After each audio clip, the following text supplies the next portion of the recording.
All right, everybody, we're here again. Again, we're going to focus on some upper body control. We're looking at the Williamson guard or knee knot type control. Again, a very strong, powerful upper body grip where we pin the arm and shoulder and isolate that so that we can start to climb on the upper body for submissions.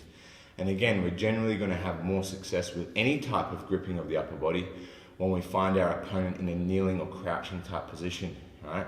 So that we can lock into their upper body, hang on them, and then use that control to climb for submissions. So again, if you're not familiar with the situation, we're going to find it generally more in the half guard or the closed guard, because again, they're going to be in a kneeling position most of the time, all right? And then we're actually going to use that time to climb on their upper body. Like we've talked about before, what it looks like or what the position is itself, as long as we find this overhook type control, and then we use our leg on the same side to reinforce that overhook. And once we reinforce that overhook again, we find a very, very powerful control that it's hard for him to remove himself from. And then we're going to start climbing on him to submit him. Now what we're going to look at this time is we're going to use this back leg to make a hook on his far arm. And there's a lot of different situations we can find this. Maybe we're trying to set up a normal platter and he starts pushing on our leg, or maybe he's trying to step over our leg, and we start to bring our arm into this situation. We're going to make a hook with that back leg.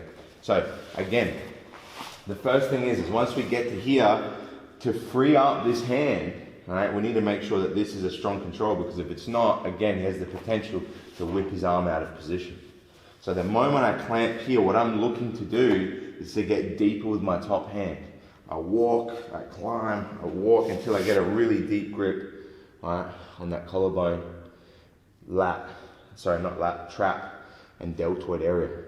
Now again, if he tries to push on my knee to open or whatever, we're going to find our secondary hands free. And again, we can always try to look for the triangle. Maybe that's not working. So what I'm going to do instead is use, okay, his wrist to elevate his elbow. Once I elevate his elbow, I'm going to hook it over my shin here. And once it's hooked over my shin, again, we have a variety of things to look at.